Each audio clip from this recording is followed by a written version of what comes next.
Olá, meu nome é Rodrigo Biondo e eu sou responsável pela assistência técnica e suporte pós-vendas da Vidence Medical. Hoje vamos falar sobre como fazer a correta manutenção do seu Ethereum MX. É muito importante conhecer essas dicas para que você possa utilizar o seu equipamento de forma correta e prolongar a vida útil do aparelho. Neste vídeo você vai aprender sobre todos os cuidados que você deve ter com o Ethereum MX, além de falarmos sobre manutenção preventiva para clientes e distribuidores. Vamos começar?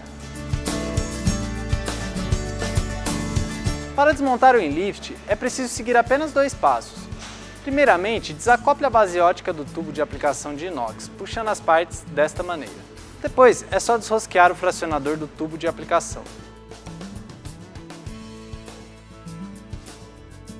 Então é isso, espero que você tenha entendido todos os procedimentos e caso ainda tenha alguma dúvida, entre em contato com a gente.